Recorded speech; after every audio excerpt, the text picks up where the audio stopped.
কি খবর বন্ধুরা? আশা করি সবাই ভালো আছেন। আমিও বেশ ভালোই আছি। আজকে যেই গল্প শোনাবো সেটা এক সত্যি কাহিনী বন্ধুরা। এই গল্পটি শুরু করার আগে একটি অনুরোধ, আমার এই ছোট চ্যানেলটি যদি এখনো সাবস্ক্রাইব করেন নাই, দয়া করে সাবস্ক্রাইব করে দেন। বন্ধুরা, আমার নাম আখি, বয়স 20 বছর। আমি দেখতে মোটামুটি আছি এরকম।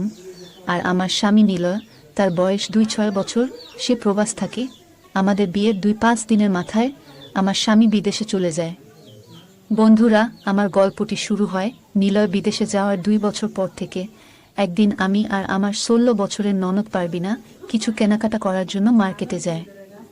সেখানে কেনাকাটা করার পর বাড়িতে ফিরব, এমন সময় হঠাৎ ঝুমঝুমে বৃষ্টি শুরু হয়। আর বৃষ্টি থামার কোনো নামই নেই। এদিকে রাত প্রায় 8টা বেজে গেল। তাই সিদ্ধান্ত নিলাম ভিজেই বাড়িতে ফিরব। তাই একজন রিকশাওয়ালা মামাকে ডাক দিয়ে বললাম যাবে।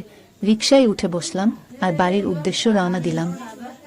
বাড়ি থেকে মার্কেট প্রায় 3-5 মিনিটের রাস্তা। আমরা পৌঁছাতে পৌঁছাতে প্রায় 9:20 বেজে গেল।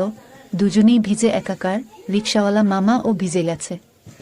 তাই আমি তাকে বললাম, মামা বৃষ্টি তো বেশি বেড়ে গেছে, আর এত ভিজলে তো আপনার জ্বর আসবে, একটু জিরিয়ে ভাড়াটা নিয়ে যান। বাড়িতে সবাই শুয়ে পড়ছে, কারো সারা শব্দ নেই। তাই রিকশাওয়ালা মামা, না সমস্যা নাই, আমি যেতে পারবো। কিন্তু আমি জোরাজুরি করে তাকে বসাই, আর আমার স্বামীর একটা লুঙ্গি এনে দেয়, আর তোয়ালিটা দিয়ে আমি নিজে ও ফ্রেশ হতে যাই। আমার ননদ এখনো ওইখানেই দাঁড়িয়ে রয়েছে।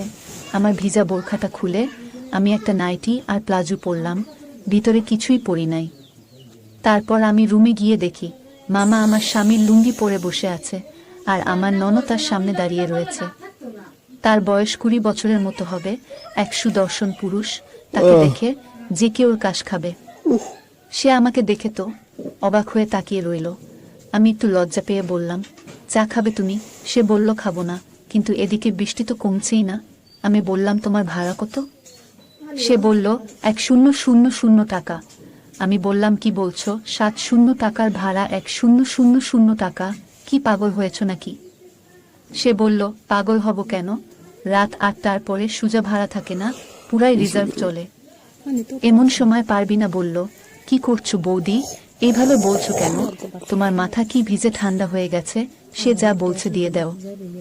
আমি বুঝলাম আমার ননদ কাজ খাইছে, আমারও তো একই হাল। আমি বললাম, আমার কাছে এখন অত টাকা নাই তো। আমার কথা শুনে সে বলল, ও তো সব বুঝি না, আমার 1000 টাকাই লাগবে। এত রাতে আইসা এইভাবে বলে তো আমি মানব না। ভাড়া না দিলে আমার টাকা আমি আদায় করে নিব। আমি তার কথা শুনে বললাম, কি বলছো এইসব? আমার কথা শুনে পারবি না বলে টাকা নাই? তাহলে এখন কি হবে? বলতেই তার হাত টান দিয়ে বিছানায় বসিয়ে দেয়। তারা দুজন এত দ্রুত খাওয়া লওয়া আরম্ভ করে দেয়, আমি কিছু বুঝতেই পারিনি। দুজনেই যেন কত বছরের উপবাস। আমি যে তার বৌদির সামনে দাঁড়িয়ে রয়েছি, ওইসব দেখবার সময় নাই। বাহিরে বৃষ্টি হচ্ছে আর ওরা গেমে গেছে। আমি ভয়ে চুপ হয়ে গেলাম, লোকজন জানলে এখন কি হবে। তাই আমি তাড়াতাড়ি করে রুমের দরজা বন্ধ করে দেয়। আমি তাদের এইসব দেখে ছেড়ে দিলাম। এতদিনের উপবাস কি করে ধরে রাখি? আমি না করলাম, কিন্তু কে শুনে কার কথা। প্রায় 5 মিনিট পর আউট করে, এবং তারা আমাকে জোরাজুরি করে রাজি করায়। বাইরে তখনও বৃষ্টি হচ্ছে, আর আমরা পরপুরুষ নিয়ে খেলতাছি। এইটাই হয়তো নিয়তির খেলা। এখান থেকে শুরু হয় গল্পের আরম্ভণী, পরে শুধুমাত্র ইতিহাস। কি খবর, খাওয়া লওয়া হয়েছে? আমি বললাম, হয়েছে। এখন চলেন তো খেলা শুরু করি। এইভাবেই শুরু হয় পরকীয়ার প্রেম কাহিনী। বন্ধুরা, গল্পটি ভালো লাগলে ভিডিওতে একখানা লাইক দিয়ে চ্যানেলটা সাবস্ক্রাইব করে দাও।